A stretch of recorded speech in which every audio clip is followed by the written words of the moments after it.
Hi,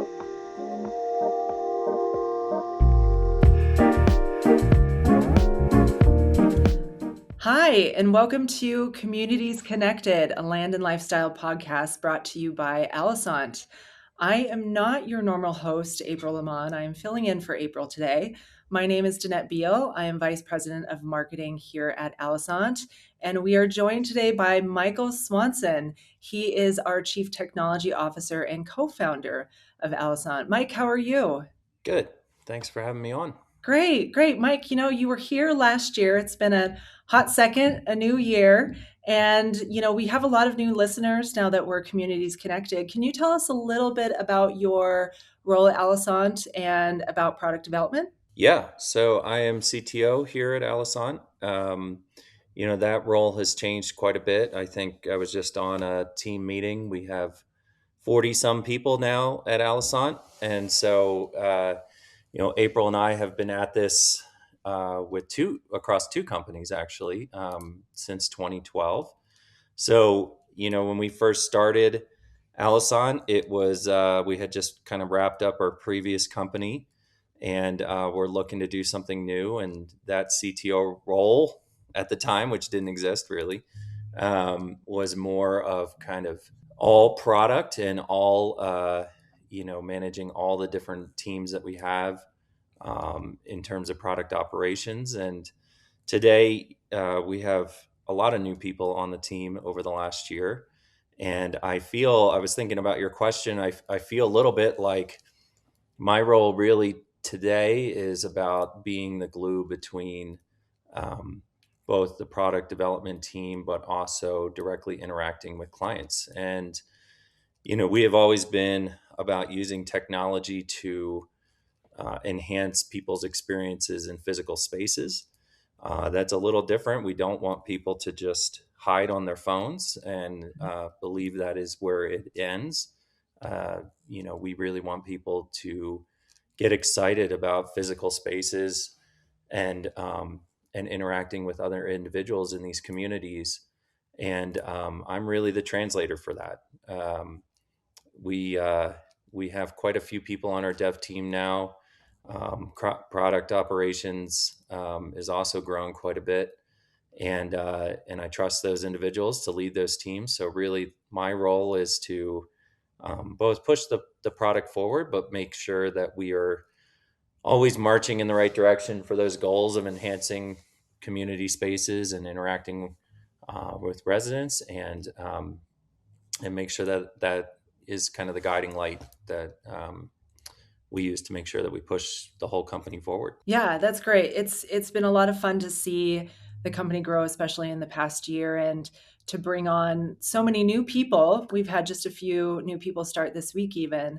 We started as really a resident experience platform, and we're starting to move more into the sales experience. And we've got a lot of great clients and a lot of great communities who are utilizing us for sales. Can you tell our audience a little bit about where our technology fits into a community and land developer sales experience? Yeah, and again, it's interesting that I've spent the majority of my career in residential development. When April and I first started, there was a lot of new kind of what I would consider channels. So all of a sudden, paid search popped up, and SEO was a big part of that.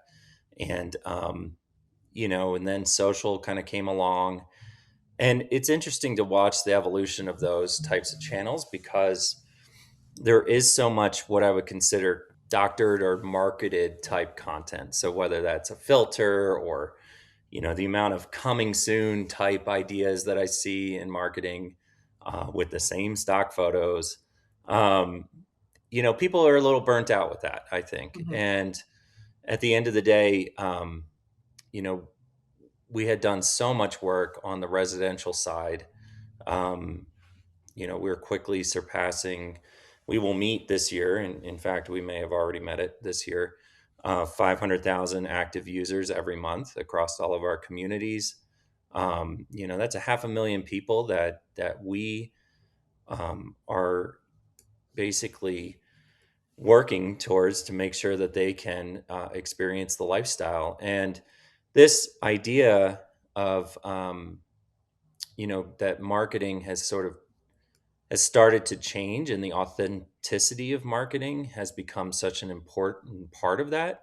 I couldn't think of a better data set than actual resident experiences and engagement to use as marketing. Yeah. And so that kind of aha moment was something that really made me realize that we're sitting on a bit of a gold mine of data here. Um, of course, your resident referrals are sort of your best marketing channel, and I don't think that's ever really changed. But a lot of communities have, I think, a hard time of really capturing that in an engaging way, and also making sure that that data gets out at scale. So that has been a big push of ours. We started it last year, and has really started to ramp up this year.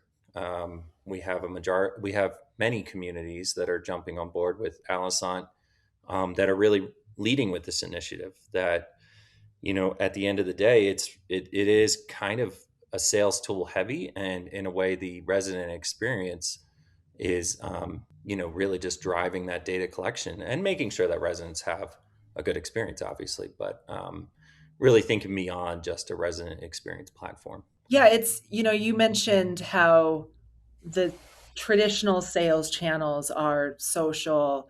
I know chatbots and AI are becoming a big channel, and we're different in the sense that, it's real people in real spaces and making that connection, even in the buying journey. And, I know that we've had Stay and Play just recently, and that's been a big one. Can you talk a little bit about that product and what we've been doing there? Yeah, and I think too, there's two important parts of what we've been working on the product side to bring this authenticity to life from the resident engagement data that we have. And you know, prior to really the middle of last year, we had two mobile apps. We had the iOS app and the Android, and we had a website. And those were our three main channels. And so the first thing that we did was that we expanded those channels considerably. So we now have a channel that is directly related to SMS texting. We have embedded widgets, so ways to automatically pipe graphics and data and experiences into a traditional marketing website Mhm. um, that we use. We have large screen, what we call large screen formats, which is kind of can take two roles. It can be informational, within um, clubhouses and things of that nature. So, kind of think of it as mini billboards in a way, that are fed from our content management system. And then finally is sales center screens. So that was a big unlock at the end of last year. So these are essentially those giant billboards, but um, in a touchscreen format and interacting, and are meant to be placed in sales centers. So we've expanded our channels, and this idea that we have always been a branded, dedicated communication channel platform is something that we expanded considerably last year. The other part of it too is that we have um, kind of we have always been a personalization engine driven company. So one of the first things we ever did with the first client was we knew that there was a lot going on in that community, and we just didn't want to be another directory. We wanted to use personalization engines to make sure that someone moving into that community could find their fit as quickly as possible. So Mhm. whether that is around lifestyle programming, or simply just understanding what your neighbors are into and who lives on your street, those have always been part of our core resident product. But we have now expanded that idea into these new channels in a sales focused way. Because again, seeing so many of the communities that we work with, the product types can be similar. We do know that, of course, the product sells for higher in a master plan community than one that is not lifestyle rich. And I think it would be foolish to ignore that the sale of a home in a master planned community is more than just the home. It is Mm. like-minded people, activities that support the things that are important um, to that home buyer, and trying to find a way to push that resident content out so that people can quickly realize that they will be able to find their fit in that community as quickly as possible is something that we continue to push forward on the sales side. Yeah, it makes me think about just the, again, kind of going back to what we're doing on the stay and play side and bringing the lifestyle into more of that buying, um, that buying decision is really important. And where we come in for that is, we have one client, Amblebrook, who's up in Gettysburg, Pennsylvania, for instance, and currently their stay and play program is an extremely high converting program. It's really bringing those buyers into the community, letting them experience the community just like you're talking about, and seeing the club, seeing the amenities, going to the pool. And really our role in that is to help automate that process and then allow them to use the mobile app on top of that, which I just think is a really cool way of using it, and it unlocks their teams to be able to provide a higher level of experience while their buyers are on site, and they can have more people on site at every single time. So, and then they're also utilizing all the channels that we have to be able to do that. Um, Let's dive into the welcome screens. You talked about the welcome screens. I know that we're working with the Terravalis team down in Arizona to launch their community. And it's a really unique community. I think it's at full build out, they're going to be over 100,000 people. So right now it looks like it's in a very vast space, but it's going to be built out into a large city. Can you tell us, when a buyer visits Terravalis, how are we using those welcome screens to really attract that buyer and to get their attention? Yeah, and I think you bring up a good point. These welcome center screens, I think, have been underutilized for a long time because they've been disconnected to what's actually happening within the community, right? They usually have their own content management system. People forget to update them. It looks stale after a while. And bringing the sales center, I mean, focusing on this idea that we are using resident content to deliver really authentic marketing messages about what it's like to live there. Um, that is why it was a natural fit to move into sales center screens. We obviously deliver lots of content on screens in general, and those have some unique aspects to them. But at the end of the day, we just simply had to expand the capabilities of our content management system in order to do that. So that truly opens the door for kind of whatever the community feels like is going to be the lifestyle selling points at their location. And one of the things Terravalis did early on, which I think is really smart, is that they have kind of taken this massive idea and broken it down into what would be traditionally called buyer segments, right? So Hmm. it's like if I'm coming in with two small children, and the sales center attendant sees this, they can quickly find and filter the content automatically within the sales center screens to make that sales center adapt to that individual. And they both use our resident side, which of course is the data generation engine for the sales center kind of experience, but also have tied that into their sales center and have enabled their staff to quickly be able to change those screens on the fly based on the reaction they are getting from that prospect. So whether it's things they notice, they have small children, they come in with their, it look like they're parent, someone who's older, the multi-generational aspect, they can quickly change those screens from an iPad and to make sure that the content that they know is going to be most engaging to that buyer segment appears quickly. And that's really the evolution, I think, for sales center screens. They have traditionally been kind of like go push a bunch of buttons. Hopefully, you find something you're interested in. I think sometimes a lot of people walk right by them because they're sort of like, I don't know what to do with this thing. But if that screen is sort of talking to you and what you're, um, kind of interested in that community beyond the home, I think you're much more likely to engage with it, and it's going to be a better experience as a whole. So that's my sort of feeling. I've been to a lot of sales centers. A lot of these screens are kind of meant to sort of just be interesting, and just kind of something a little bit more lively than a static photo. And I felt like there was a real opportunity there to bring that same personalization experience that we have on the resident side to the sales prospects as well. Yeah. One of the things that we had talked about the other day is the importance of technology early in a land development. And this is even more so, Teravalis is going to be a very big community.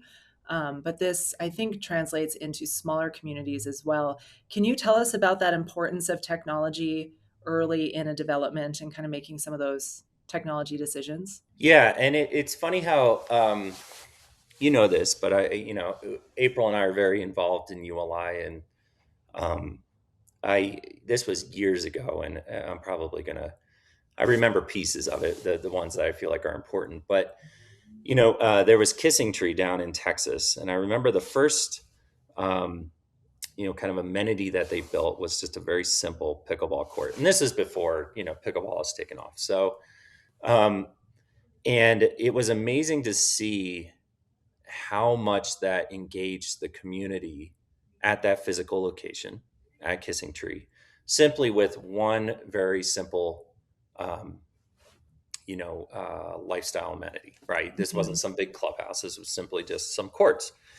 And I think what I took away from that was that there's a real opportunity for us to not only help deliver the programmed lifestyle at a community, but there are tons of people that set up their own clubs, that set up their own groups. And this can be as simple as, hey, I walk with other kids and I know their parents to school every day, right? These kind of micro moments where there's um, a lot of community connection that goes on. And how do we really support that? And I think that's one thing that a lot of communities forget is that and we see it now. I mean, there are communities on the Alosant platform that have 50% or more of what I would consider resident driven lifestyle, right? This is somebody that says, hey, I got a group of people that I can no longer fit in my home that are interested in chess or mahjong or something else. I need a spot at the clubhouse, on a regular rotation to really continue to grow this. Sports leagues are a big one on our platform, but these are resident driven lifestyle, Yeah. right? And if you want to differentiate your community, it's like, yeah, we provide a lot of program lifestyle here, but everyone provides a lot of program lifestyle. Let me show you about the organic stuff that's going on, because these are people that moved here and are actively making this place a better place to live. And we're helping them with the technology tools to make that easy to do. Yeah. Um, and so that's a big part of it. And so going back to Terra Vallis, I mean, here's a situation where we're very early in the development of this community. Um, but when I was there for the grand opening, they had already sold a few homes, and I talked to those homeowners, and they were raring to go. I mean, they're like, Yeah. "This is where I'm going to live. I'm ready to like be involved here on developing the type of place that I want to see Terra Vallis to become." And give them stuff early. I mean, Yeah. they maybe have only sold 5 homes, but hey, there's 5 people that are ready to roll. And if they want to start developing their own clubs and kind of, create some cool meetups and start the ball rolling, give them the technology to do it. It's going to be small to start, but hey, Teravalis is going to have this kind of marketing material to use in their sales centers Mhm. right away.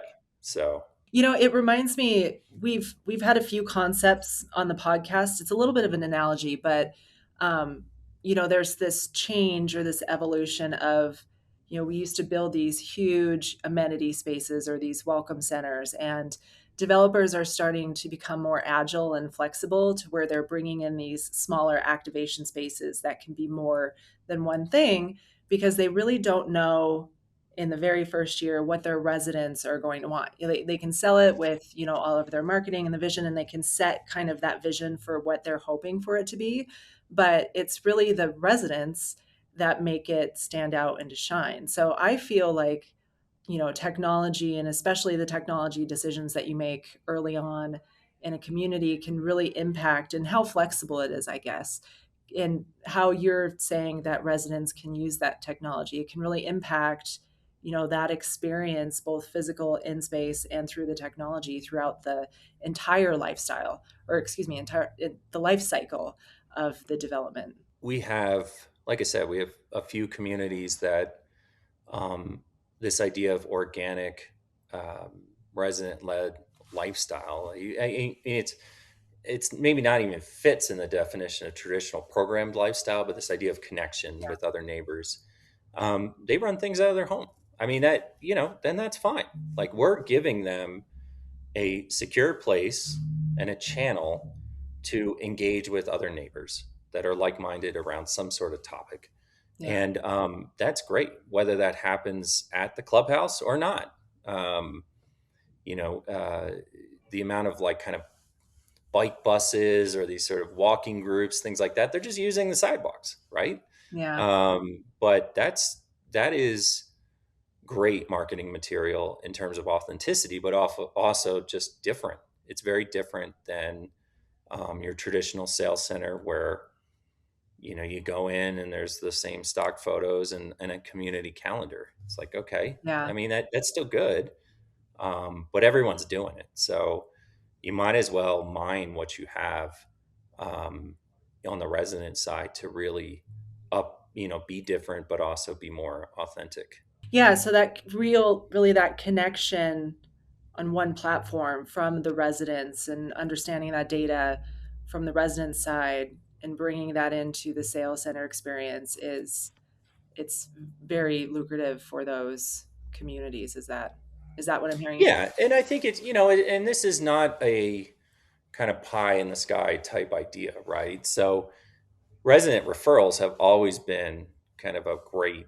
source of sales, right? And as always, many times I go into sales centers and they're either have as a reception person a person who lives there, but they're sort of cherry picked, right? They know like this is going to be the right person for this job, and so it's just building on that idea and making it more scalable. So that's kind of the idea around again this like authenticity. um, I think about if it's like how many times do these individual sales prospects sort of show up and kind of look at their house under construction, and they're going to make up things on their own head unless they're given something, right? Yeah. And so um, there's a authenticity means uh, not completely polished, not completely perfect, and that's why it is so impactful. And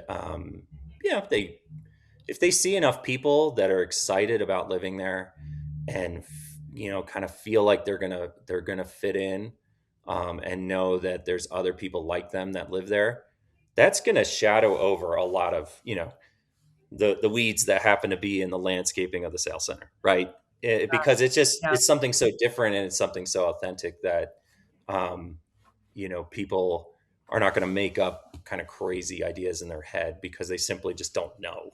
Yeah, no, that's a great point. Well, shifting gears a little bit, last time you were here, we talked a lot about data bridge AI, and I know that there's been a lot of really great innovations with our data bridge AI. And can you tell us, where have you been really focusing with data bridge AI, and what are some of the new pieces for that are helping accelerate sales? We started on the lifestyle delivery on the resident side, and it was always our goal to just be kind of the main direct, straightforward communication channel that brought together lots of different systems into one. And what we quickly realized was, okay, that's a great idea, except for the fact that many of these systems that communities are using to deliver lifestyle were not at all built with residential or master plan in mind.